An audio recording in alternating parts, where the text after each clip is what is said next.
morning. Welcome to Hobby Evolution, episode 1K2, 1002 episodes in. Happy Thursday. Today is Thursday. Yesterday I thought was Thursday when I woke up. Today is in fact Thursday. Today is a very Midwestern October. It's very gray. It's rainy. Leaves are falling. It's very October around here. Cold, although actually it's not too bad. It's 50 degrees, I think. That's what my computer says. It's probably wrong. This computer's been wrong also with the forecast. Let's see, weather. Okay, it's pretty accurate. 49, but it's not going to get warmer. It's one of those days where you wake up and the temperature just stays the same, just kind of crummy all day. I'll take some. We had some sun this week, so I'll take it. I'll take some rain, although we still have our epoxy or whatever in the garage is still curing. So we can't put stuff in the garage until Saturday. So I had to move a bunch of shit onto the porch. And then we can't park until Tuesday of next week because it's cold. So the guy was telling me it cures by heat. And we're not getting much heat. So he says sometimes, like if it's really hot in the summer, like if they finish in the morning, by like evening, you can drive on it. Like, wow. But we have to wait a week because it's cold. So today is the perfect, like, grab a blanket, grab some coffee or hot chocolate, and watch a scary movie. That's the kind of day today is. Watch some scary movies. Hey, did you hear Topps made another mistake? We're going to talk about that today. I kind of wanted to wait. We broached the subject on Tuesday during our episode 1000 extravaganza. I didn't go into too much detail. We were having fun. But we also didn't get Topps's side of the story. So I wanted to wait until we heard something from Topps, and we heard that yesterday. In fact, the thumbnail has the letter that was sent. I don't know if it was sent to people who pre-ordered, kind of assume so. But Topps did release a letter regarding Topps update and the flub they made. Another flub by Topps. It's been a banner week for them. We've got Superfractor Gate, Stadium Club delayed, and now Topps update. Sell sheets were wrong, and they overpromised and underdelivered. Hey, wasn't that our theme the other day? Topps once again overpromises and underdelivers. Without for those that may be just joining and aren't familiar with the program, I'm just going to come right out and say it now, so you don't have to listen to me talk about what I had for dinner, which was No-No's Italian restaurant last night. I'll talk about that.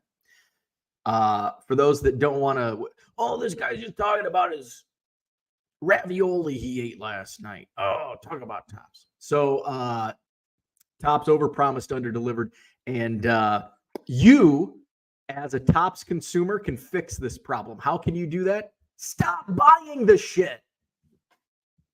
Just speak with your wallets, people. If you buy Topps products and you're pissed off and you want change, stop buying, because I guarantee you Topps will make the changes that are needed when the money stops rolling in. But guess what?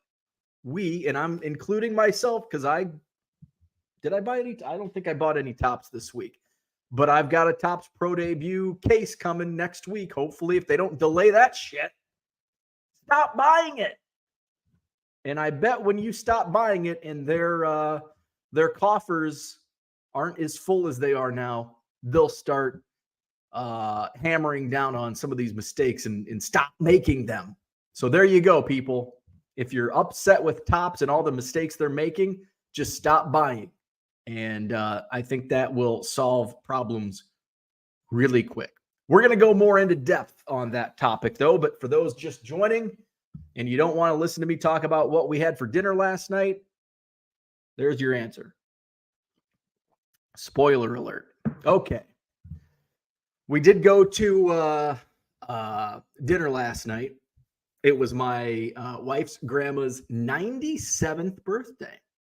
birthday number 97. So we went to a little Italian restaurant called Nono's. And I, silly American, I was always pronouncing it Nanos because it's spelled N-O-N-N-O-S. And so I asked one of the waiters, one of the last times we were there, I'm like, is it pronounced Nanos or Nonos? And Italian waiter, if it's an Italian waiter, it's probably good, right? Italian waiter, no. And explained no, I believe is grandmother in Italian, which I bought an Italian because I want to learn Italian. I don't know a second. I'm a silly American. I only speak English, and I want to learn another language, Italian. I love Italy. So I should know this. But I read like it was like 15 minutes a day and you'll learn Italian in 6 months or whatever. And I read it one day and I failed my Italian course. So, Nono's, we went there. And, by the way, the notorious MIL, of course, it's her mom, was in with us as well. And, I don't know what we were talking. Oh, I was complaining about the garage floor, the garage people, and I'm like, I do a YouTube show and I just go live every morning, and so I'm tired of these interruptions. I got interrupted during my live. Like I made sure everything was ready so that they can come in and work and not bother us, right? But this crew rang the doorbell like 4 times in an hour and a half. Like, oh. Now, a couple of the reasons. The first reason when you interrupted this, like that was like on them. Like you should have given us the quote, or they kind of ballparked a quote for us, like when we initially said it. But now you interrupt us. You're like, we're not going to start. You like hold us hostage over this damn quote that we don't even have. You're holding us out. You're not starting the job until we approve or not approve the quote for like something we didn't initially order, but then decided, oh, well, yeah, maybe. What's the ballpark price? Okay, I'll send you over the quote. Never sent me the quote. And now they're putting it on us to reach out to whoever the sales guy was to get the quote. No. So that's when I went back the second time after talking to my wife, go back out there, and I'm like, just skip it. We're not going to do it. Well, you seem agitated. Well, yeah, of course I am. Because first you interrupted me when you shouldn't have.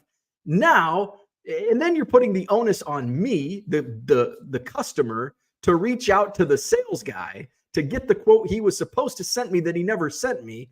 And you're holding the job hostage until I give you an answer. Yeah, I'm agitated.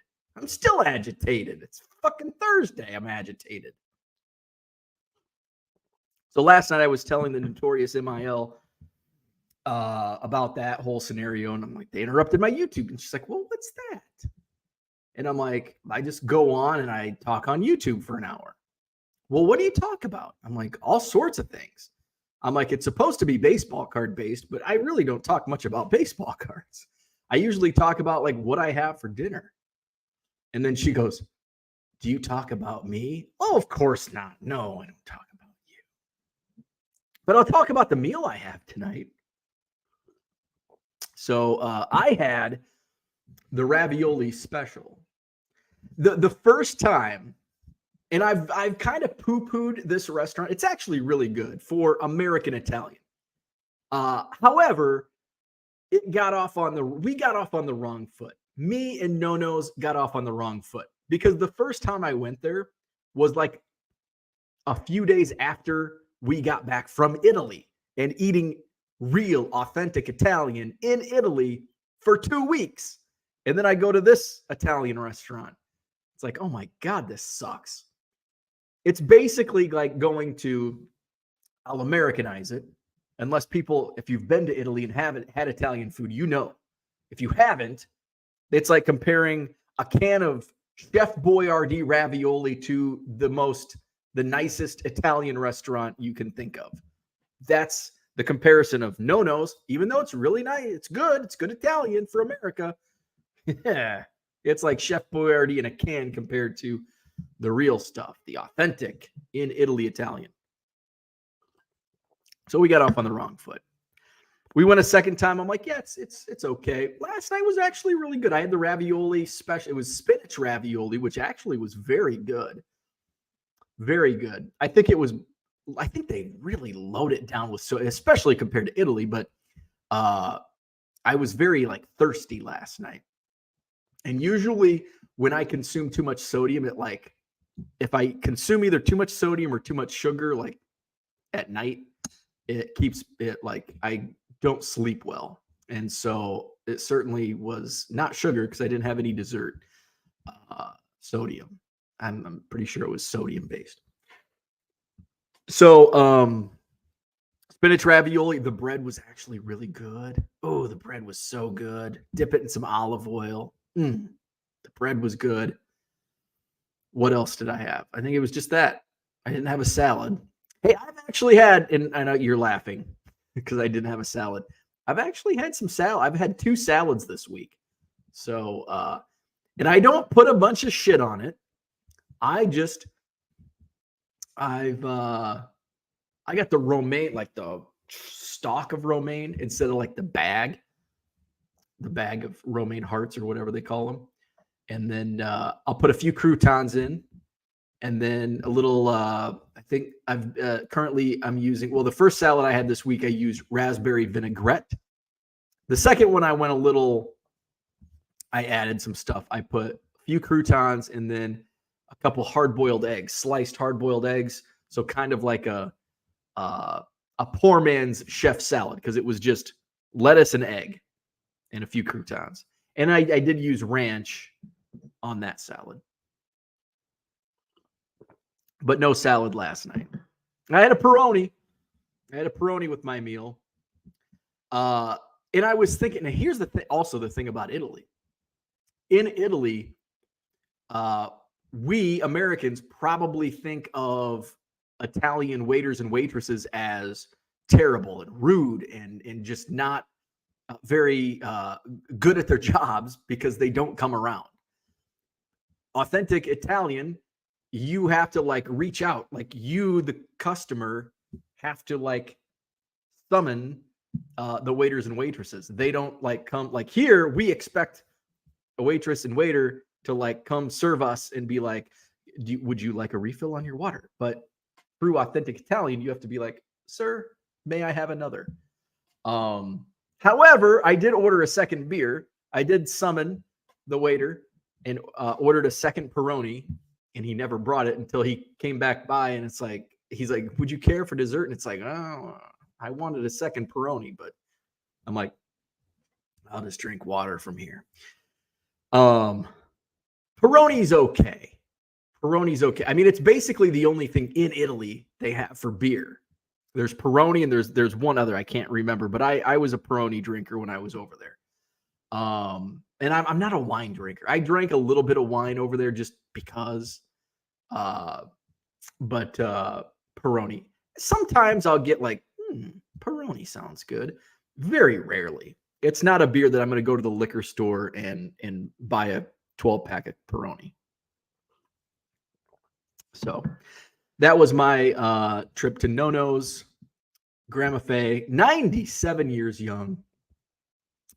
She's from Pittsburgh, lived in Pittsburgh for most of her life up until, let's see, she's 97 now. We've been married for how many years? When did we get married? 2017, so 6 years. So 91. So 91, the first 91 years of her life, she lived in Pittsburgh. She is a sports fan. Big Pittsburgh fan, loves the Pirates, loves the Steelers. She's disappointed with both. So in her late husband, he passed away. Man, did he pass away the year we got married? 2017? I think he did. So he's been gone for 7 years. He was 99 when he passed away, and he was sharp. He was very sharp, and he loved Pittsburgh sports, loved sports. Let's go to the chat. We've got Kyle in the house. Good morning. Hobby Evolution makes a morning drive more enjoyable. Well, cheers to that. I'll drink to that. Thank you, sir. Steve, what's happening? How about the Diamondbacks? A sweep of the Dodgers. And I see, so first off, congratulations. That's awesome. It's awesome because I was rooting for the Diamondbacks, but I was also rooting against the Dodgers. So it's a win-win. I did want the Diamondbacks to win separately from wanting the Dodgers to lose. So, but when you combine the two, like the Dodgers beat the Diamondbacks, beat the Dodgers, and they sweep, that's like, woo, makes me forget about the Cubs season. And people were talking about, well, that could have been the Cubs. No, it couldn't have been the Cubs. The Cubs wouldn't have made it to this round, okay? Like, look how they stumble. And it's like, well, if they would have won those games in May. No. They would have got in the playoffs, but look at how they were playing now. You know, those wins didn't matter in May. I had a debate on Twitter about that. Those wins didn't matter. Did they matter as far as the wins and losses and getting into the playoffs? Yes. Would that have impacted the current play of the Cubs? Would they all of a sudden go on a run? No. If you watched the actual games, you would realize, okay, those wins didn't matter in May. Did they matter in terms of they could have got that spot where the Diamondbacks were? The Dodgers would have swept the Cubs. If the Cubs would have even got to that series, the Brewers would have swept the Cubs if the Cubs would have gotten in. Congratulations, Diamondbacks. Love it. Love the Diamondbacks winning. Love the Dodgers losing. Even more so that it was a sweep. So how's the playoff picture looking now? So Diamondbacks are in the National League Championship Series. And who's on the other side? I'm going to find it here real quick. Oh, so we've already got three of the four. This is a fast postseason. Holy moly. So the Diamondbacks will face the Phillies Braves winner. I guess it is already October 12th. 12th. Man, I hate 12th. Today is October 12th, which means tomorrow is Friday the 13th. Jason Voorhees. It's also my wife's birthday tomorrow. Note to self, I need to go. I have a double whammy.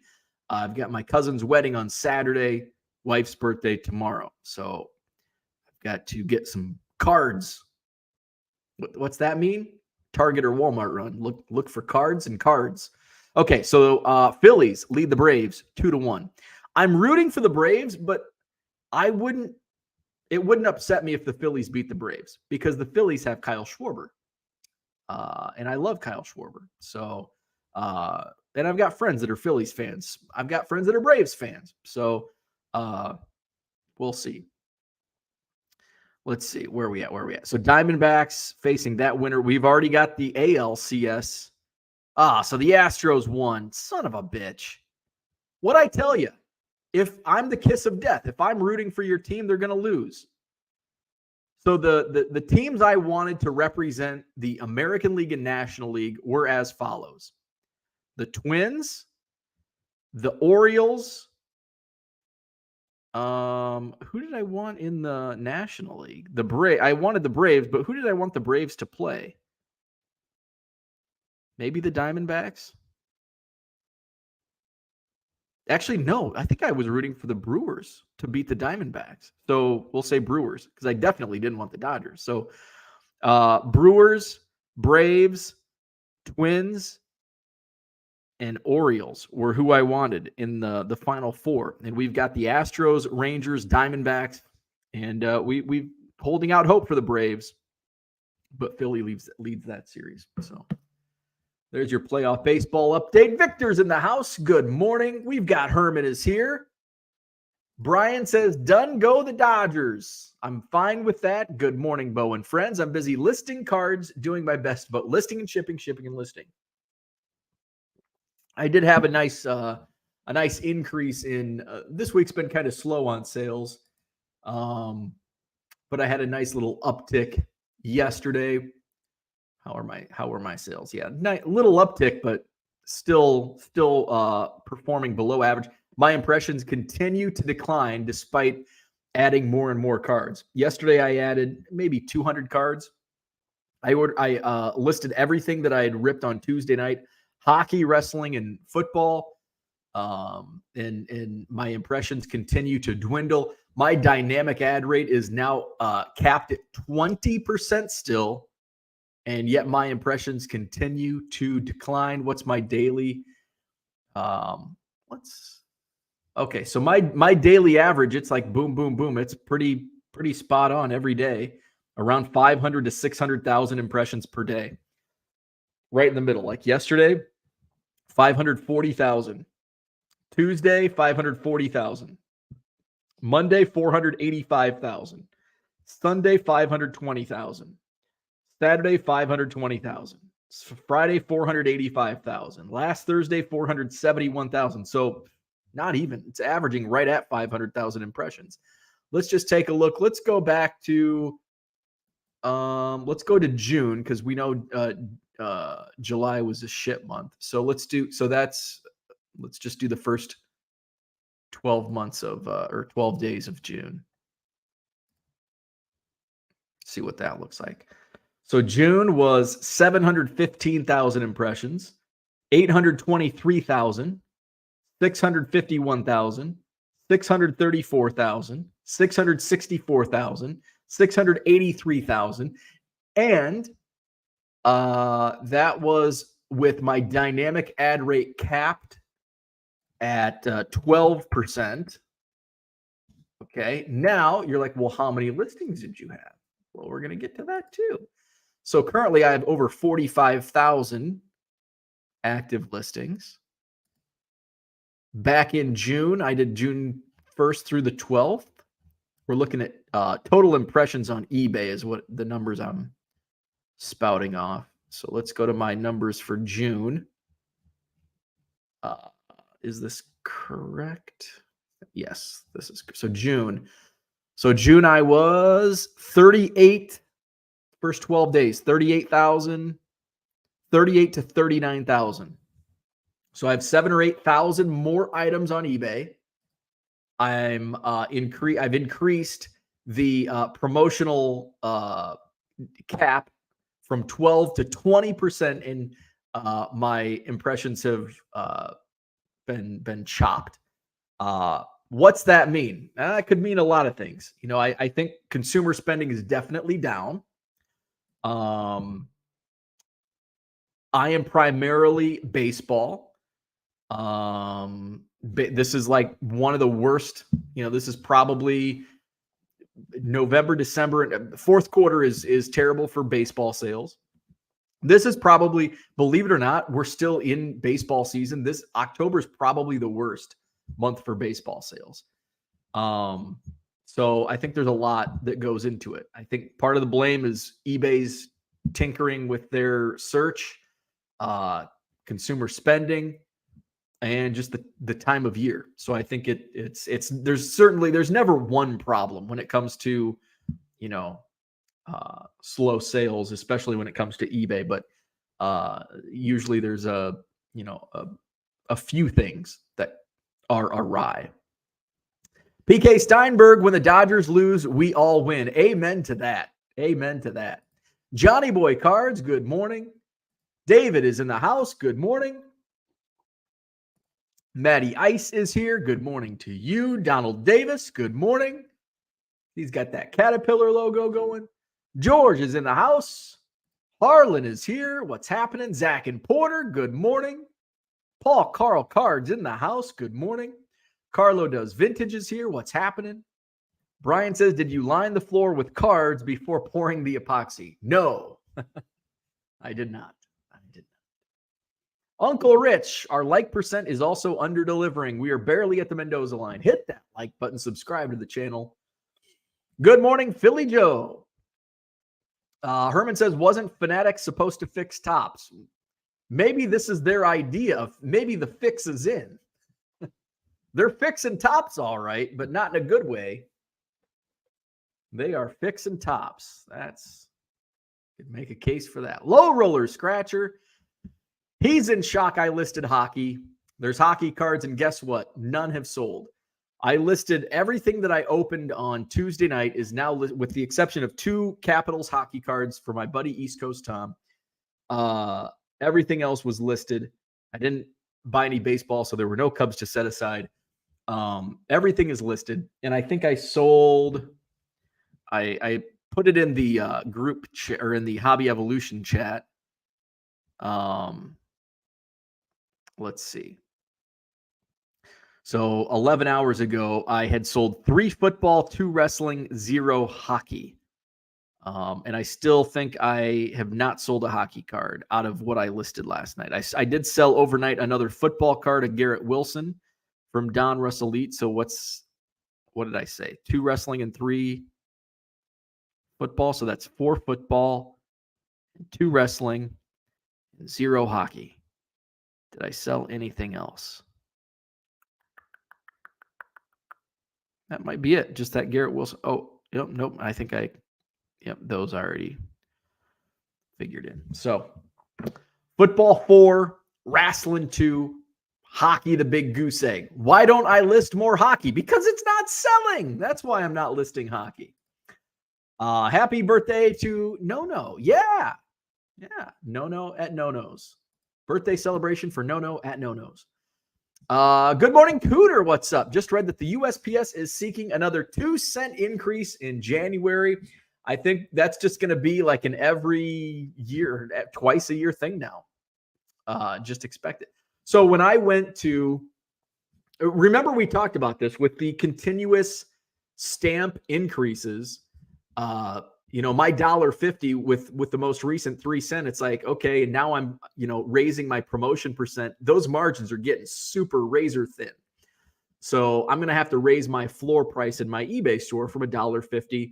And I thought I'll go to $1.60, and that bakes in a couple of stamp increases. But it's like, here we are. If they do 2 increases a year, I'm just going to have to increase my prices every year.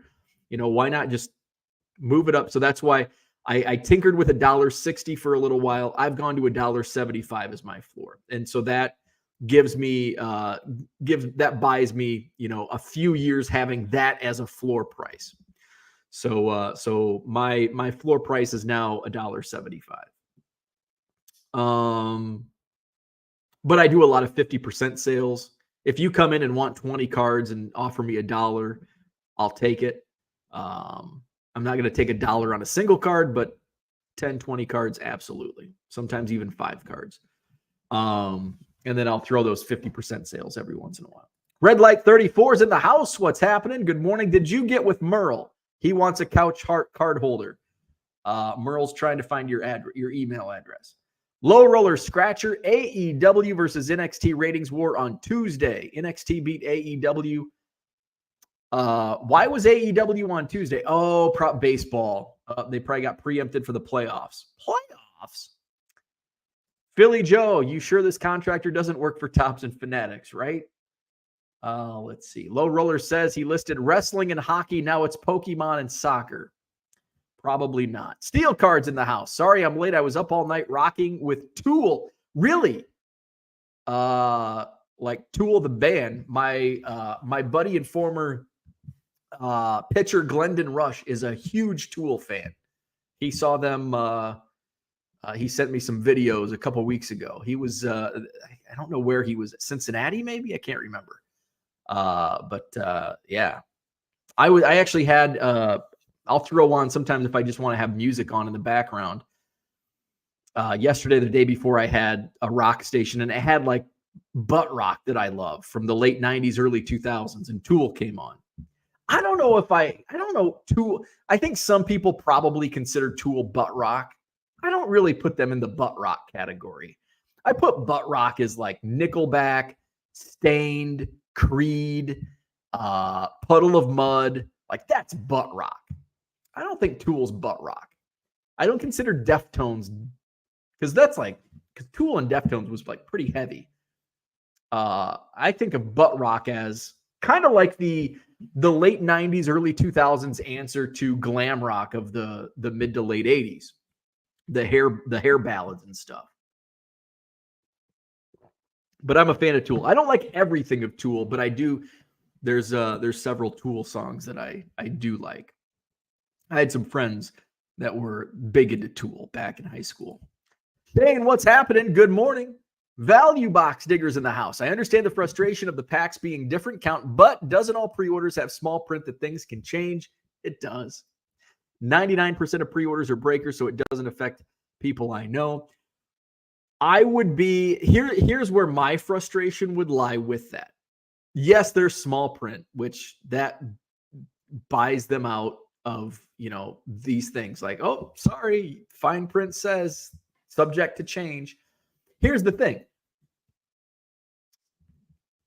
As a volume seller, if I were, and I didn't, by the way, I didn't order any Topps update. And now I'm glad I did, because my numbers would have been completely off. I calculate what's my price per card. And so if so a hobby case is 12 boxes, and they advertise 24 packs and 14. I think it was 24 and 14. So 12 times 24 times 14. They advertised 4,032 cards. That sounds like a lot. 4,032 cards. Okay, what was the pre-order? Or let's just look. What's Blowout happening for currently? I'm curious if they still have the old sell sheet up on their website. So hobby case is currently $1,100. Okay, so hobby box. So they have adjusted. So I think the sell sheet said 24. Okay, it did, because they still have the sell sheet verbiage up on their website. They've adjusted within Blowout. They adjusted. But on the sell sheet, it says every 24-pack hobby box contains one autograph or relic card. So let's do, and I don't know if it was advertised, because I don't think they actually sold the 14 versus 12. So let's do 24 or 12 boxes times 24 times 12. That's 3,456. In reality, it is 20 times 12 times 12, 2,880. So when I'm buying product like this, I'm looking, okay, what's my cost per card? So you've got $1,100. So Topps tells us it's going to be 3,456 cards. So I'm expecting to pay 31.8 cents per card. That's kind of a lot for a base, but that's the times we're in now. However, people are starting to get their pre-orders, and hey, there's only 20 packs per box, 2,880 total cards. So I'm paying $1,100, just assuming we buy on Blowout, divided by 2,880. You're actually paying 38 cents per card. So you're paying 6 cents per card more. And so you are missing. And so we're getting how many less cards? And that's on best case scenario, a difference of 576 cards. 576 times 6. It's about $35. About $35 that we're losing out on from what we expected. However, you are right. Everything is subject to change. But at the same time, it's like, but you told me one thing and you did another. Again, like I said, the first 5 minutes of the program, we can fix this as consumers of Topps products. We can stop buying it. And that's the number one thing that we the people can change, is stop buying it. And I bet they'll start fixing their mistakes a little faster. Good morning, card hobbyist. Shane says it finally happened. I am no longer a server. I got hired yesterday to work in our sports book. Very nice. Last day as a server is the 19th. I can't wait. It's going to be awesome. Congratulations. That's freaking cool. Congrats to Shane. I don't think that the Braves are going to make it. Phillies bats are hot. I agree. I think Phillies are going to take it. Value Box Digger says sales are slow. Be like Rawson. Pivot. I did pivot. I listed hockey and wrestling and foosball. Pivot. And that's the thing. And I think maybe I'll talk about this tomorrow. Kind of like you as a consumer can fix Tops's mistakes by speaking with your wallet. Actually, this has nothing to do with selling. This is a poor analogy, but there are things you can do because listing more. Gone are the days when you could just list, and your sales will continue to increase because buyers are now being more selective with what they spend their money on. And hey, maybe if you stop buying Tops products, you hit up my eBay store and you shop around my eBay store. Buy 7 or more, 25% off the checkout. So what's and what have I always said? What's not selling is just as or possibly more important with your sales is what is selling. Because if it is selling, well, you think, well, if it's selling, list more. But what if you're not selling anything? You can't gauge it by what is selling. So what do you have to gauge? What's not selling? And you can always gauge what's not selling because if things are not selling, they're not selling. So you already know what's not selling. If things are selling, you want to know what's not selling. You know what's selling. So it works both ways when things are not selling. It only works one way when things are selling. So what's not selling? Well, baseball's not selling for me. So you pivot. You list hockey, and that's not selling. So I'm not going to list anymore. Now, that's a very small I listed one blaster of hockey metal. But I don't like hockey. And I know some people in the Facebook Evolution, Hobby Evolution Facebook page, they do really well on hockey. If I get desperate, maybe I'll dive into some hockey. But at this point, it is football season. I'm going to focus on some football. Baseball still sells. It's just you have to be cognizant of what is and what isn't selling. Prospects do not sell this time of year. They do, but you've got to mark them down at a heavy discount. You've got to give stuff away in terms of prospects at this point in time, unless, and now you're saying, and you might be saying, well, you just ordered a case of Pro Debut, which comes out next week, unless it's a new product. That should hopefully give me a little uptick. And I did, when I listed my Allen and Ginter on release, it did spur some sales outside of that Allen and Ginter. So be cognizant of what's not selling in your eBay store and take note because if baseball's not selling and you continue to list baseball, you're doing the same thing expecting different results? That's insanity. So if football's not selling, take a break from football, list something else. So I keep saying I'm going to do some lots because I had started listing some lots. I've had success selling lots. I think Paul Carl had mentioned in our Tuesday show, like his sell-through rate's crazy on his lots. And I've got a really good sell-through rate in a very small sample size of the lots I'm listing. Again, here's the thing. I'm only listing a few lots and I'm cherry picking, kind of like when I had 1,000, 2,000, 3,000 listings, but I had 2 million, 3 million cards. I was cherry picking the best of the best. What sells? The best of the best. So as I start listing more lots and selling more lots, all of a sudden that sell-through rate's gonna decrease. Unless I keep restocking the good stuff, which I probably won't because I've got plenty of other inventory to list. So, what was selling? Deion Sanders, Travis Kelce. That's just easy. That's like picking an apple that's right in front of you. Desmond Ridder. I listed a 12-card lot of Desmond Ridder, and then I listed it Saturday night. Sunday, he goes off and throws for like 400 yards and 3 touchdowns or 4 touchdowns. That was an easy sale. It's going to be the other player lots that I have. It's going to be a little harder, like wide receivers, Devontae Smith, Jalen Waddle, rookie lots, Kyle Trask, not, playing. Some of the older, and the older you get, retired players and stuff, even though, they're Hall of Famers, it's going to be a little slower moving on some of that stuff. So, I keep saying I'm just going to list lots and I haven't, but I'll get into it soon. Card Hobby says it's almost like a first round buy is not an advantage in baseball, right?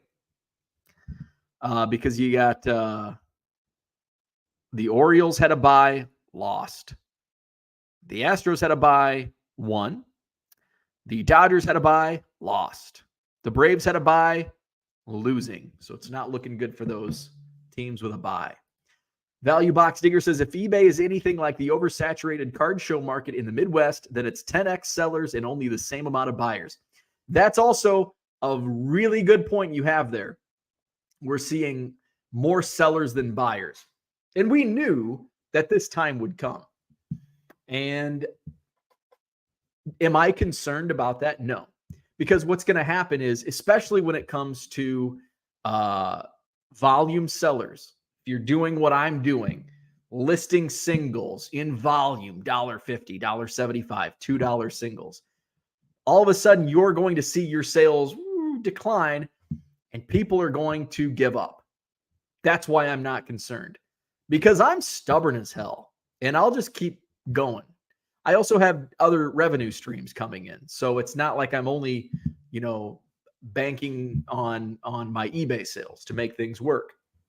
So when eBay sales decline, you have to rely on something else. And there's going to be ebbs and flows. No matter what business you're in, you are going to see declines. And you're going to be like, my wife, super successful real estate agent. And when things get slow, sometimes she gets concerned, like, is this the new normal? And it's not. It hasn't been. But a time may come. Before she was in real estate, her mom was in real estate during the housing market crash. But she was able to, she had built her business enough that she was able to still see success during those years following the housing market crash. And that's what you have to do. Sometimes and that's why I think it's the most important thing to do if you want to do this full time. You've got to do it part time as you've got to treat it like, I always treated it when I was starting the train, or before I even thought about doing it, I was treating it like a business and building a nest egg, because you have to have money aside, because if money's not coming in, you still have to pay the bills. So have money set aside. That's why it's very important, because you're going to have times where, like, oh shit, there's just no traffic. And it could be, it's not just, we tend to, eBay sellers, we tend to blame the algorithm. Oh, eBay's messing things up again, which in some instances is the case. Like back we saw in July, I'm pretty sure that was a big reason many sellers saw steep declines in the middle and later July. But it's not always the case. You have to realize that we're coming off like historical highs in the trading card space. And what goes up must come down. And that's where we're headed. And I said last year, like, we still have a good solid year to year and a half of decline in this market, and potentially even more, depending on outside just in terms of the hobby isolated without outside influence, like a recession, a depression. There's still room to decline without those outside influence, without like a drastic change in the economy. Put it all together, it could be doom and gloom, right? You just have to persevere, power through it, and like Jenny said, pivot. If it's not working, you have a couple options. You could quit or you could pivot. Let's see. Dan, what's going on? Charles, what's happening? Good morning. Peace, love, and blessings. Mr. Smith in the house. Good morning. I've experimented listing while on vacation. It's a game changer. Yes, I'm seeing slower sales, but not as slow if I wasn't listing. Absolutely. And it's just touches within eBay. We're going to say the A word again, that algorithm. It likes when you're active within eBay, and it can be listing. It can be answering messages, accepting offers, sending offers, updating your listings. Speaking of updating your listings, the description condition Goes into effect October 23rd. So you've got 11 days to get those changed. If you don't change them, eBay will remove your listings. So if your listings say used under condition, after October 23rd, eBay will start removing those listings. They're not going to warn you. So don't on October 30th, all of a sudden you're down thousands of listings and blame eBay. It's your own fault. So I finally started bulk editing. Just use your bulk. If your volume, you can use your bulk editing tool. You can update 2,000 at a time. I think you can also, somebody mentioned this, I think in the Facebook page, you can export all your listings or do a bulk edit in a spreadsheet so you don't have to do it 2,000 at a time. I've just been doing it 2,000 at a time because I know it. I don't want to learn something. I'm stubborn, right? So make sure your conditions are changed, because if you don't change them, eBay will start removing those listings if they're under the old format, which is new and used. I'm on the fence. I like near mint, excellent, very good, better than new and used, because new and used is not a hobby term for a baseball card. New and used, like I don't consider any single trading card new. If they're all used, you open a pack, you've used it. Hobby boxes and packs, those can be new if they're unopened, but cards are not new. They're all used. So now, and I know some people say, well, it shouldn't be on us to grade cards. Well, I mean, we kind of have to. I think pictures should do enough. But if there's definite flaws, if it's a shiny card, this is a $1.50, $1.75 card in my store. I'm not gonna take a look at every card and be like, well, it's got chip. Oh, there's a minor scratch on the far right side. I had Cheetos, so there's a little smudge in the bottom right. I'm not gonna be doing that. If it's like a $200 card and I see like there's a scratch, like, okay, there's a scratch, I'm not going to take a magnifying glass. I am not a grader, but you have to do a little due diligence. If it's $1.75 cards, just put very good or excellent. I'm just putting excellent. I'm probably going to get bit because I'm doing it bulk. It sucks. There's going to be some cards that are not excellent that I list as excellent because they might be vintage and beat up. That's why I like to put the condition in the title. If there's a giant crease on a 1955 Bowman, I want it in the title creased, and I put it in all caps. Hopefully people look at the pictures and read the title. Dave Arnold's in the house. It's homecoming week at WIU. See, I keep forgetting this week is homecoming week because they had the big mega reunion a couple weeks ago.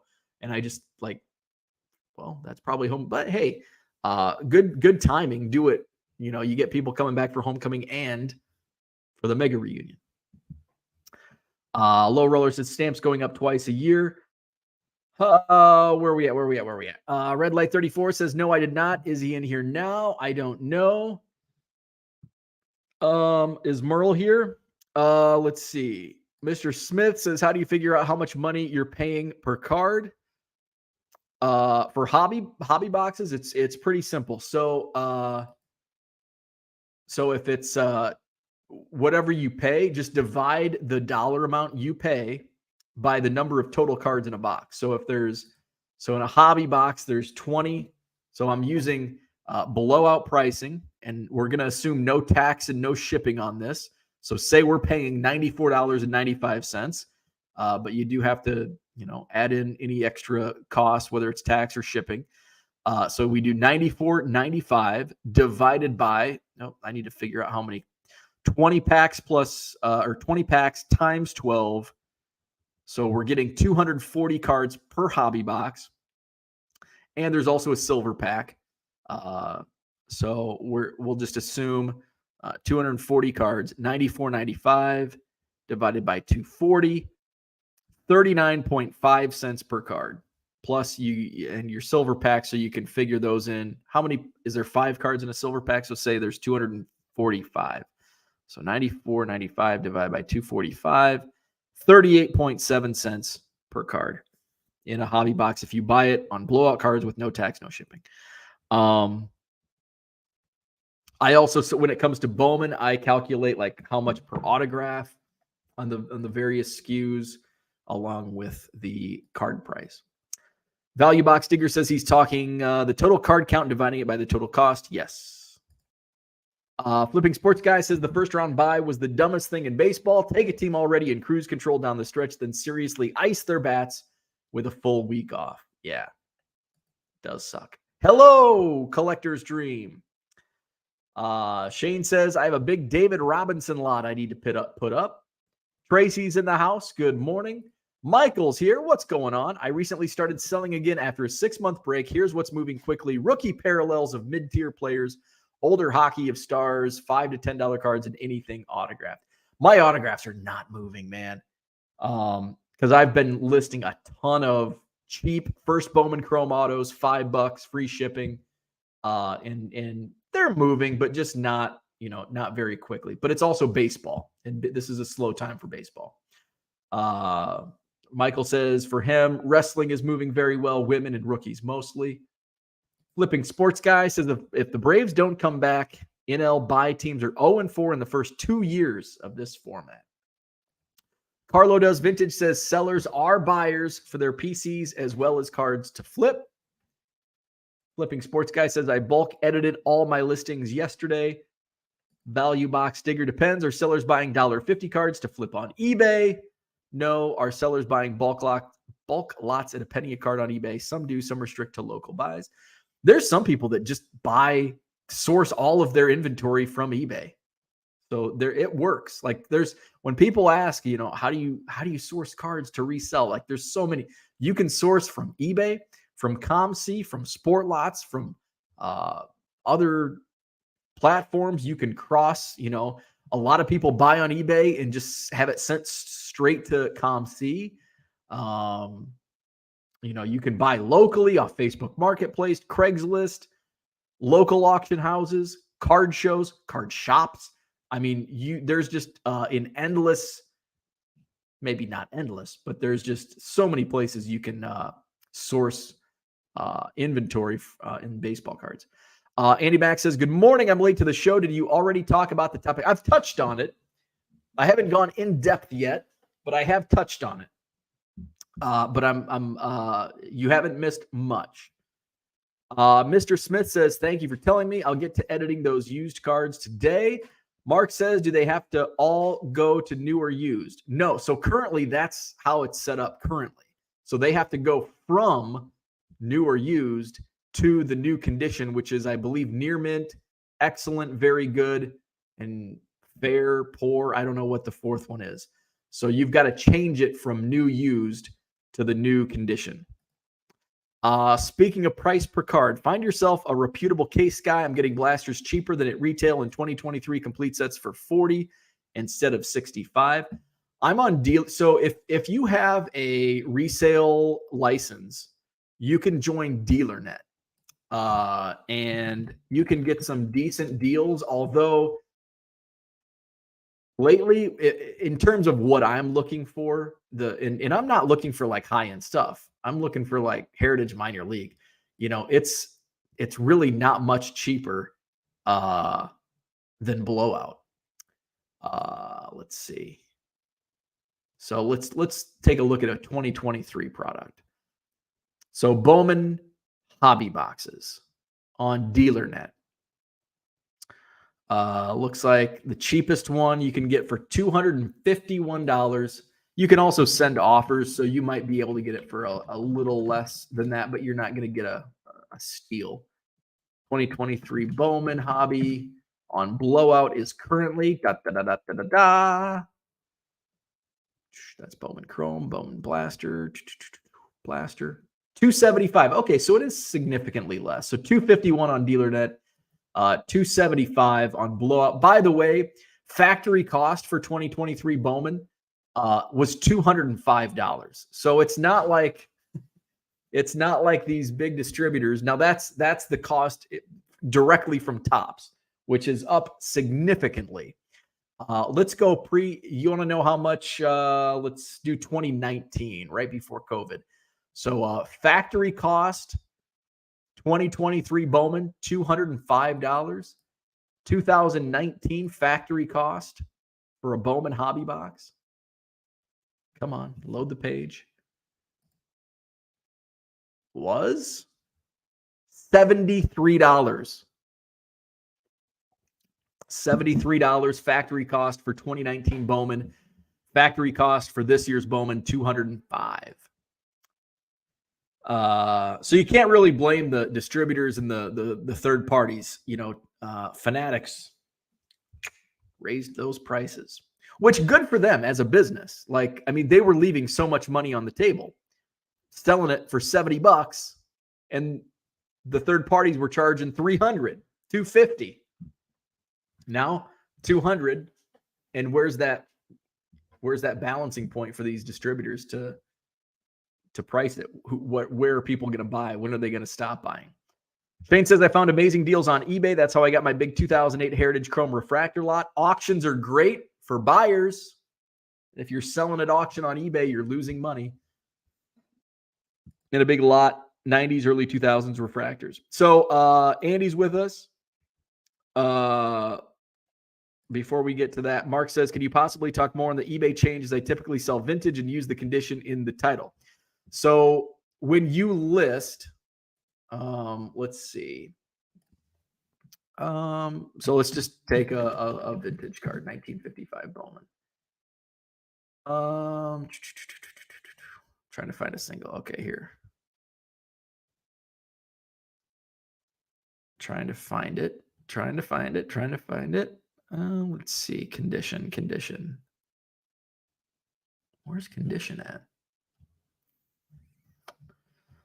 Item specifics. How come that's not sport condition? Okay. So here's a 1955 Bowman. Present. Share screen. Can you see that? So where I've kind of got it half-ass highlighted. Okay. So under item specifics, I'm highlighting it.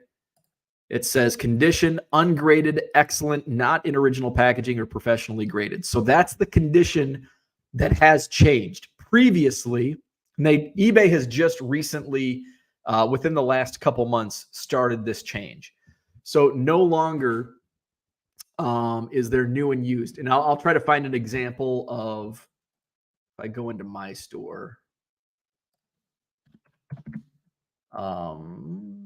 because I've only changed about 20 to 25% of my inventory.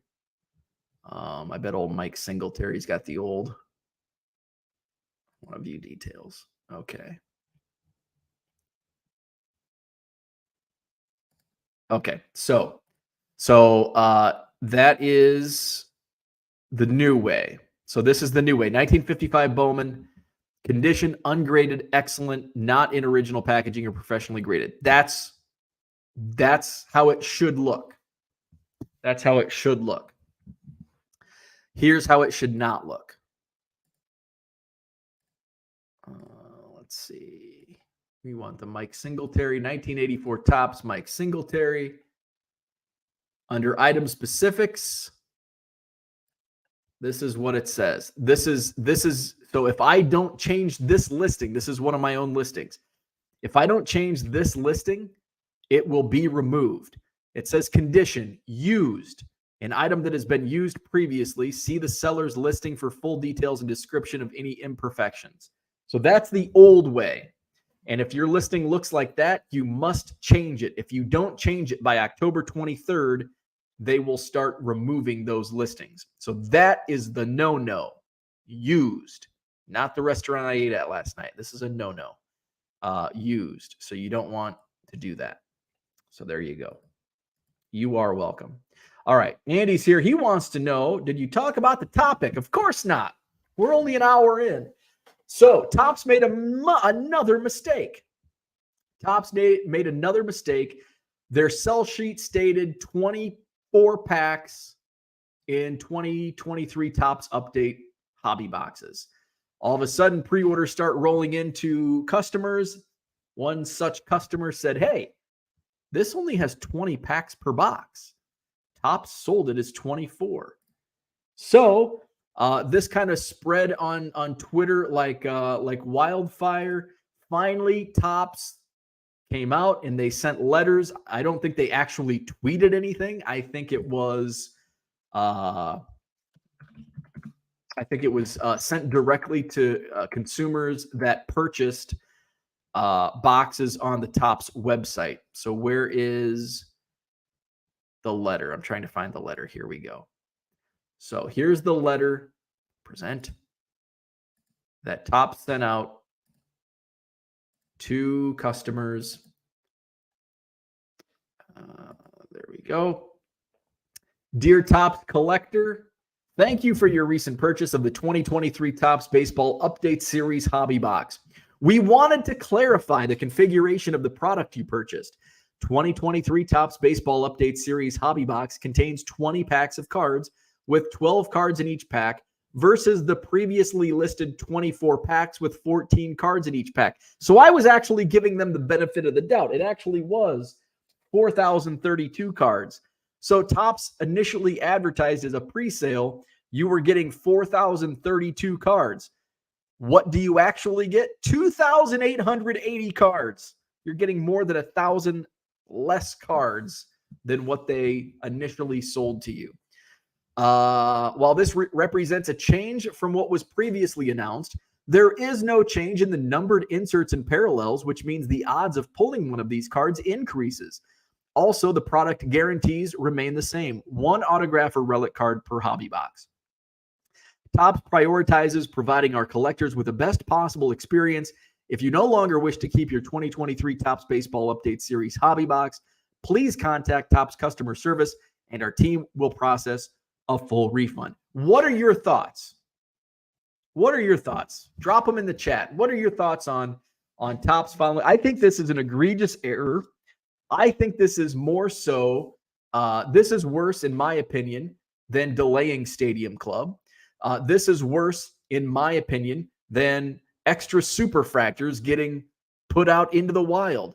This is an egregious error in which consumers were sold and actually paid for a product in which they thought they were going to receive more than 4,000 cards in a hobby box, yet only received 2,880 cards in a hobby box. I didn't even do the math because I was giving Topps the benefit of the doubt on that 14 card per pack. So we're just using blowout prices divided by 4,032. You were expecting to pay. So when if I would have put an order in for a case of Topps Up, this is a case. This is case numbers, not hobby box numbers. If I put in an order for a case of Update, I would have been expecting to pay 27 cents per card. In reality, I'm paying 38 cents per card.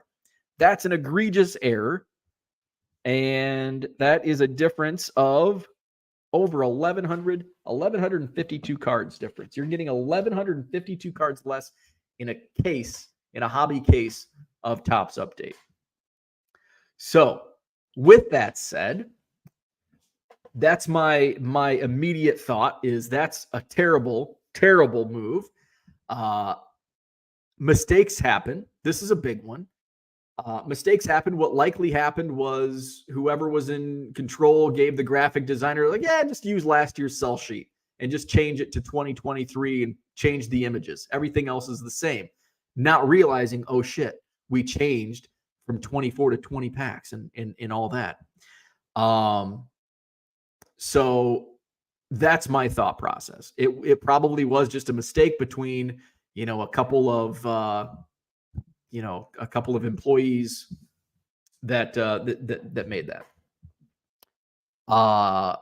We also know that the sell sheet says everything is subject to change, which is basically just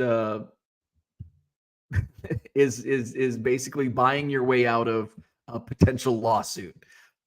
So somebody wants to file sue Topps for false advertising, the attorney will just be like, you don't have a case. Look at the fine print. Always look at the fine print. So you don't have a case. However, despite my thoughts on how egregious that error was, we can stop this as consumers. Just stop buying Topps cards. They'll start fixing mistakes faster. They'll start, making things right. And they won't be putting letters out like this. Well, sorry. Everything's subject to change. You can get a refund if you want it. Okay. So before I read the comments, I'm going to finish my thoughts here. Do I think what they proposed is enough? Yes. What else is Topps going to do in this? They made a big mistake. How else are they going to make it right? Are they going to, okay, well, you expected to pay 27 cents per card. You're now paying 38. We're going to refund you the difference. Could they do that? I'm sure they could do that. They're not. I don't think there's a fair remedy that most people would be like, yeah. I mean, people bitch about the superfractor thing, which isn't even a big deal to me. It's a mistake also. It's not as big of a mistake as this. And they fix it, and now it's a marketing ploy. People think it's a marketing ploy, that they put extra superfractors and they're doing this buyback as a marketing ploy. No, it's not a marketing ploy. It's just a fuck up. They're making fuck ups every release. I think they just handled it the way they handle it. I mean, what else do you expect? It sucks. Now, I think I saw Jenny asked a question in here, so I'm gonna get to all the comments, but I want to highlight this as it's kind of along what I'm talking about right now. Would you request the refund they offered? Possibly. I can't honestly answer that because I didn't even run the I never ran the numbers until right now, this morning. So would I have paid, $1,100 for 4,032 cards at 27 cents per card? It's not even a product that I was interested in buying. So if it was a product that I was interested in buying, say it was Topps Pro Debut. Let's do the same for Topps Pro Debut. What's the sell sheet on Topps Pro Debut? And this will give me a more clear, what would I do in this case?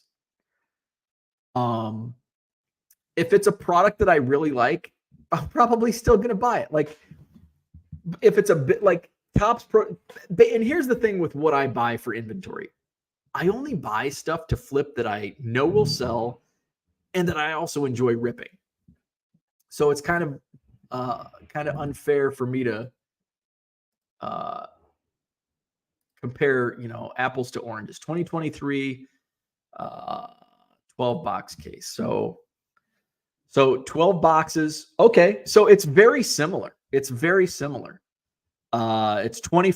the sell sheet is 24 boxes or packs per box, 8 cards per pack. So say it went down 2 and 2 or 4 and 2. So say it went down. So, and let's use, I don't know what I paid. I probably paid the blowout price because it wasn't for sale on. Okay. So advertised as 12, 24, and 8. So that is how many cards? 12 times 24 times 8, 2,304 cards. And 800 divided by 2304. So I'm paying 34.7 cents per card on Pro Debut. That's what I'm expecting to receive. Now, what if all of a sudden I get my case of Pro Debut next week, and all of a sudden it has 20 packs and 6 cards. So now we're at 12 times 20 times 6, which is 12 times 20 times 6, 1,440 cards. Also remember, Pro Debut and kind of like Update, base is what's selling more so for Pro Debut than Topps Update. So where are we at? 800 divided by 1440. 55.5 cents. If the same thing happened. I honestly might ask for a refund. Because that's a real big difference. 34.7 cents per card. We're using Pro Debut numbers because I can't speak for Topps Update because I didn't do the calculations ahead of time. It was never a product I was going to buy, so I honestly can't say yes or no. I would a refund, but I have a case of Topps Pro Debut coming next week. So using the same numbers, would I want a refund? I probably would ask for a refund. I honestly would. Because that's a pretty big difference in card and what I'm paying. So let's get into some of the other comments. Peter says it's tomfoolery and malarkey. I love it.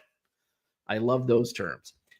Max says too many mistakes. It's happening with nearly every product. It has. We've had now 3 consecutive mistakes. Superfractors and Bowman Chrome, Stadium Club being delayed, and now Topps Update false sell sheet.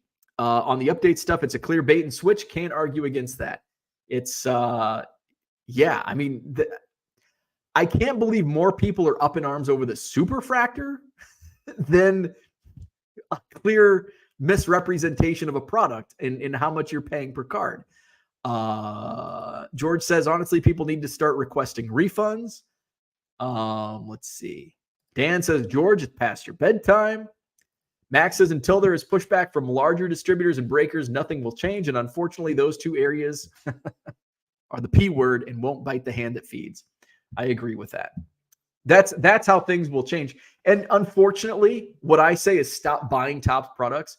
You and me aren't going to move the needle. Me buying 1 case of Topps Pro Debut and you buying a couple hobby boxes and the next person buying 1 hobby box, that's not going to move. If we collect, even if we all collectively as a hobby do it, like Max says, there's distributors and there's breakers, and they control 93% of the market. I just pulled that number out of my ass. And, so unfortunately, breakers are still going to buy the product. Distributors are still going to buy the product, which sucks, but you're right. Shane says, so are they refunding people who opened their packs already? Well, no, because you would have received the boxes and saw that there's only, if you open it, you're already admitting you're okay with it. And that's kind of like if I went to dinner last night and ordered a steak and it was overcooked and I ate it all, and then I told the waiter I want a refund, it was overcooked. It's like, well, you ate it all. Like, the point of a refund is, don't eat it all. They could have made it right. They could have made your steak right. I don't know. Maybe that's a poor analogy, but no, they're not gonna. If you're gonna open it, you're not gonna be open to refunds. Because you already know what you're getting. By the time you actually get to the process of actually opening it, you know what you're getting and what you're not getting.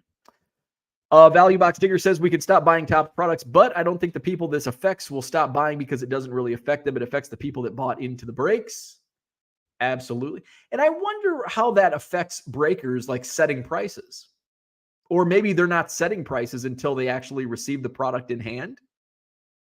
I guess that would probably be the smarter way to price it. Yeah, so the boxes say 20 packs when you receive it. So it's not like you start opening and be like, hey, and count and be like, hey, it's right on the box. 20 packs, 14 card or 12 cards per pack. Just like the missing rookies in Chrome didn't affect the buyers, it affected the buyers of the breaks. Joe Trotto, I don't recall Topps having all these issues before Fanatics bought them. They had issues, but it seems like there's more of them. There were always issues with Topps, but not as many. It seems like there's far more now than what there was. You can go back to what were some of the more famous ones? The Ginter Wood Minis. That was back in what, 17 or 18? Of course, the Alex Gordon, that was way back. The Alex Gordon card in 2005 or 6. And these are just like, and I'm sure there's like smaller, delays and like oopsies. These were like the big national story. Not national. Alex Gordon was a national story. The Wood Minis weren't really moving the needle. Max says a full refund also does nothing to hurt Topps. They have plenty of other avenues to sell the product. That's very true. Too many collectors are addicted to the product to not buy Topps offerings. It's the beginning of the end of the hobby book. Boom. Or maybe the book also. Maybe we're getting to the end of the hobby book also. Jamie says, same as people complaining about the quality of Prism every year, but they have no problem moving it. That's very true. Fanatics deserves the criticism. They proclaim themselves as a superior corporation and have not lived up to their billing. I agree. Only way they will do better is to let them know when they are in error. Yes, absolutely. Mark says, can you show where to find out the spec listings? I don't know what that means. I didn't know if the boxes were misprinted, save 24 packs, or if they said 20. Nope, they say 20 right on the box. Fanatics does deserve criticism, as do collectors who continue to complain and continue to buy. Absolutely. If you keep drinking the poison, well, it'll continue to be poisoned. And like I said, the first 5 minutes of the show, stop buying. If you're upset with this mistake and the previous mistakes and all the other mistakes, and you're continuing to buy, you're just encouraging more mistakes. Stop buying the product. But at the same time, unfortunately, that's not going to move the needle, because like Max said earlier, the distributors and the breakers control most of the market. They're still going to sell it. The people that are asking for refunds, Topps probably already has buyers lined up. Like, oh, we'll take those. We need more. So it's not really going to move the needle, but the squeaky wheel gets the grease. And so as the more squeak you can make, maybe we'll get some grease. Probably not, but it's not worth it's worth the fight if you think the fight's worth fighting. Honestly, can't be easy taking over the process and handling it smoothly, not giving them a pass, but guarantee it's extremely difficult to execute. I do agree. I do agree with that. Card Hobbyist says, you wouldn't believe how often that happens at a restaurant. People eat over half their meal, then want a refund or replacement for the bad food. Like, oh, this is terrible, but I'm going to keep drinking it. I'm going to keep eating it. Breakers just take their 10 to 20% of the product and move on. There's little to no skin in the game. Shane says, to be ultra clear so I don't sound so stupid, I was thinking people were opening their boxes thinking it said 24 and then opening realizing there was only 20. Gotcha. You are not stupid. You're good. Breakers spread out the risk among their buyers. Max says, and the Gordon card was like the only major mistake they made for a while. They just made 3 consecutive in a month? Yeah, and the Gordon was, and I was like, not even, like, now I'm following, now I work in it, in 2006, like I couldn't even tell you. I'm sure there was, and I don't know how into the hobby you were at that time. I'm sure there were other things that were just like on a lighter scale, kind of like in the grand scheme in 20 years, Stadium Club being delayed. Actually, all 3 of these issues that we've had right now is just a blip. In 20 years, it's like, oh yeah, I remember that. I think unless it makes national headlines, it's in Sports Illustrated, Um,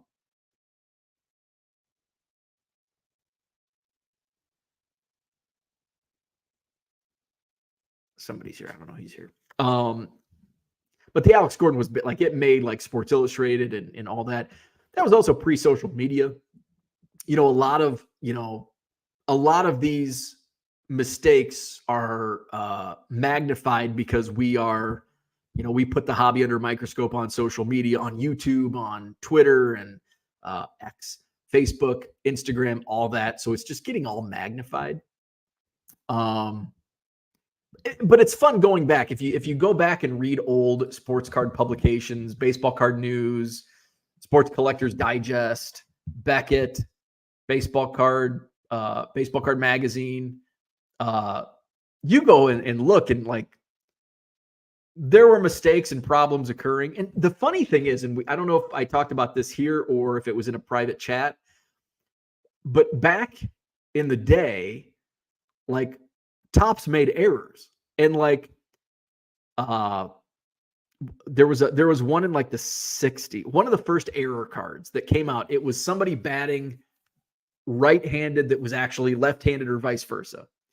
And that was like, Topps was embarrassed to all hell that they did that. And people were like, oh my God, this is an error. This is wrong. People were like making a big deal out of it. And now today we're like no big thing. So it's things like evolve through time. In 20 years, hell, in a couple years, we're going to look back in 2 years and be like, I don't remember that. Like, Topps update 20, like, this is going to be like nothing. In a year, next year, we're going to be like, remember last year Topps update? No, what happened? Oh, they said there was 24 packs, but there was only 20. Oh, I kind of remember that. Remember when there were multiple? I think the Superfractor will probably be longer lasting, and I think that's highlighted because of the bounty. Stadium Club being delayed. Hell, every product's delayed right now. We're going to forget about that next month. So it's just funny how these things are processed. And right now it's like the biggest problem in the world. But in the grand scheme, it's like, it's going to be nothing in the long run. Let's see. Tracy says, I list so little, I can't remember where to find bulk editing. It says I have 15 items that need updated. So bulk editing is, if you go into your seller hub, go into listings and active.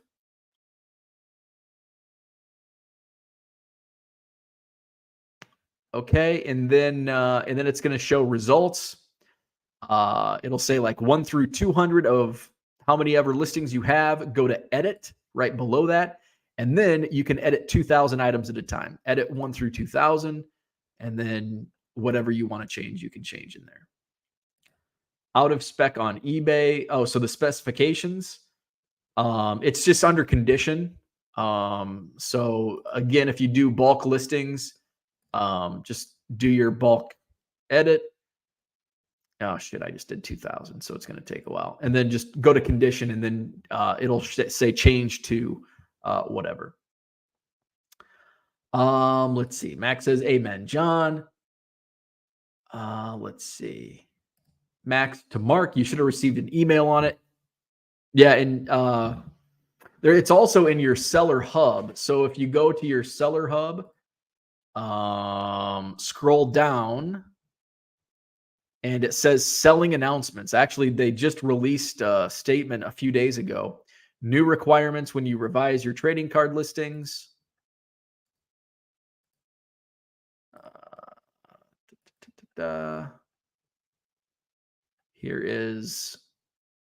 Here, I think I can here's the link. I'll just click the link for you. Post the link. There's the link. And it explains everything for you. Jamie says, if you play stupid games, you win stupid prizes. Harlan says, why are these issues so prevalent in sports cards? TCG cards don't seem to run into these problems. That's a good question. I don't know anything about TCG, so I don't know. Fanatics for the win. Max says, yes, I was just as heavy as I am now. The Gordon thing was one of the only major mistakes I remember happening pre-COVID. The wood minis was big. I wasn't really heavy into the hobby until 2017. 2017, probably 2016, 2017 is when I started following. The wood minis was really big, like long lasting. But like a lot of the stuff, I don't remember because it wasn't like and today, like a major thing today is like, pre-COVID, say 5 years ago, like something that was a big issue 5 years ago would be nothing today. And I think these issues that we're talking about right now, in 5 years, we'll look back and it's like, well, those weren't big issues. I think the Alex Gordon thing was such a big mistake because it was highlighted on mainstream media. Like it was in Sports Illustrated. It was in the USA Today. Like it was like mainstream news. And I think that's why it like comes to the forefront of our minds, going back. Let's see. Card Hobbyist says, I think there's more of a gambling or profit mindset in sports cards than TCG. I'm not in the TCG culture, so I may be wrong. Shane says, well, TCG did have a product where an employee stole like 90% of the holos and super rares. That's bad. Didn't Top steal a bunch of Panini people or something? There's the problem. Hey, yeah. Yeah, Fanatics has a bunch of old Panini employees. There you go. That's what's going on. Hey, none of these big problems started happening until maybe it's like a ploy. It's a ploy by Panini to take over and take Fanatics down. People are saying these are all marketing ploys. No, it's Panini. Panini sent all these employees over to Fanatics to take it down from within. How about that for a plot twist? George, I like it. We got our tinfoil hats on today. Flawed Thinker says, I'm late today. Good morning. Got to see the Ethan Salas Super Auto get pulled last night. Does this slow down the amount of Bowman people will buy since the big chase is over? No, absolutely not. What are the odds of pulling an Ethan Salas Superfractor? I mean, the odds are so ridiculous.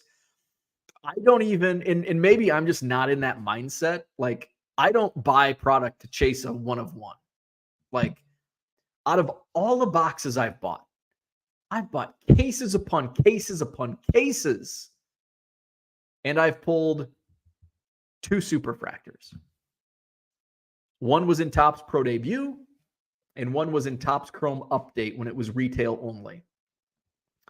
So, no. People will still buy Bowman at the same pace. Tom says, is it a quality control issue or outright deception? I think it's just quality control. Here's what I honestly think with this sell sheet, and I mentioned it earlier. I think it's just the graphic designer was getting the assignment, however that works, and whoever was giving out the info just said, just use last year's sell sheet. Everything's the same. Working with graphic design, that happens a lot. Like just use last week's, just use, and things change. And we just, it's just kind of a, oops. Oh, I forgot we changed it this year. Because probably most products don't change in terms of packs and cards per pack, probably don't change year over year very much. So it's just like, oh yeah, for the last 10 years, we're using the same graphic design and we're just updating the images in the inserts in the year. Everything else is the same. And so probably this year, oops, we've been so content. We've been hypnotized because we do the same thing year after year after year. Oh shit, we changed it this year. That's what I think happened.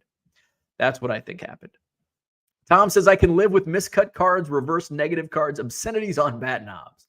Absolutely. Was it the Ethan Salas 1 of 1 or the 1 of 2? Someone hit the Powerball last night, so that chase is over. There you go.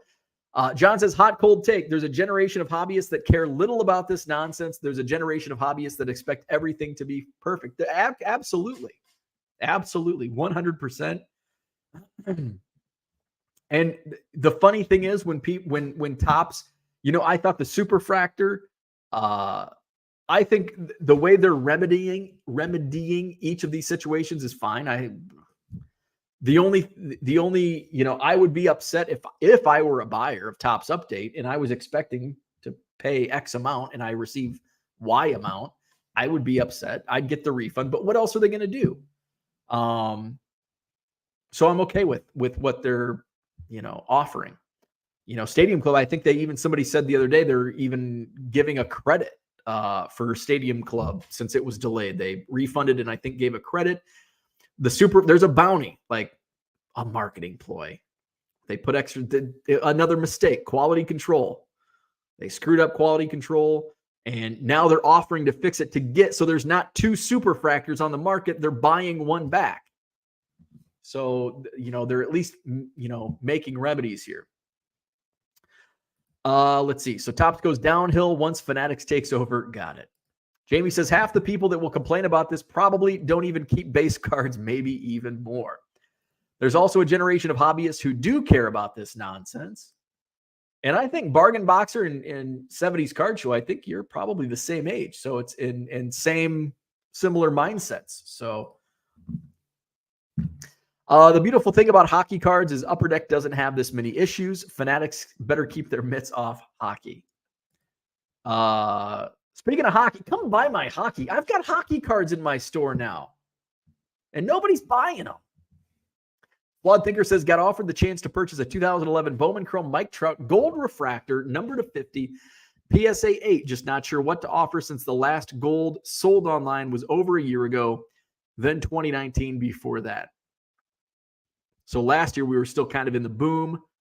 2019, the 2019 comp might be the most accurate because I don't think last year's comp is accurate. That's the thing. Like some of these comps from on these rarer cards, the comps from 5 years ago were more accurate than comps from 2 years ago. Tracy says, found the bulk editing, did it, then refreshed and still says I need to do it. Well, that sucks. Well, if you only have a dozen to do, that's, I have 45,000, so I'm not going to do those individually. So are your, here, I may know the problem. Found the bulk editing. Are your listings variations? Because I don't think you can bulk edit this particular thing with variation listings. So that could be the problem of why you have to do those individually. If not, then I don't know why. Mike Trout ever going to make the playoff? If he gets out of LA or goes across town to the other LA team. Max says mistakes aren't okay. The fact that most brush it off and are good with the remedies is part of the problem. Enough is enough. The collector is the only one that has been hurt by the gold rush mentality over the last few years.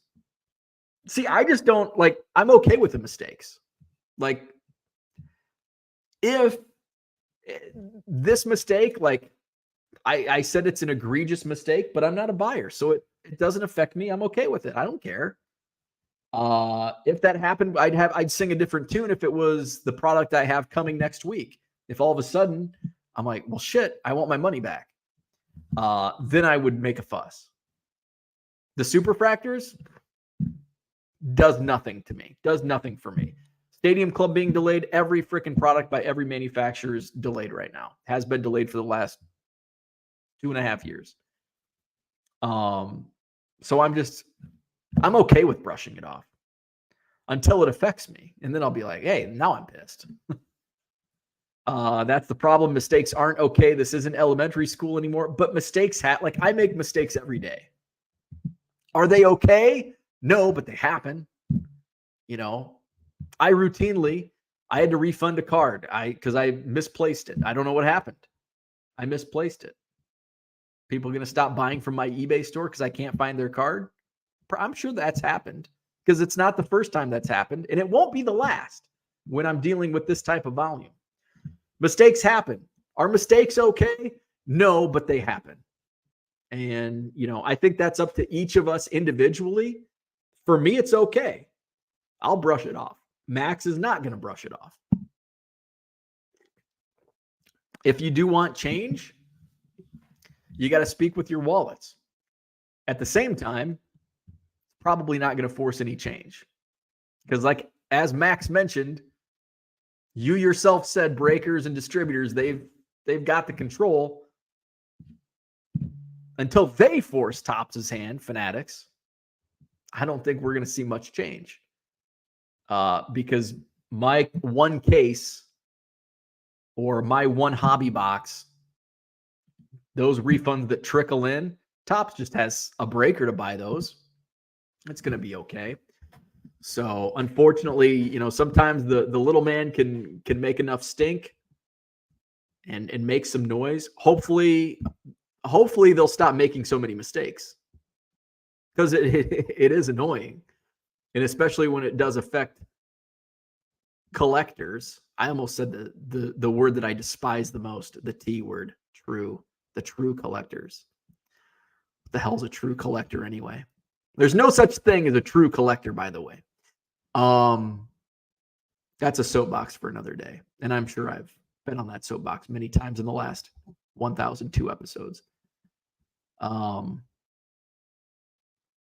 my train of thought. So, Andy Max says, if you expect perfection, you're going to be disappointed. Yeah.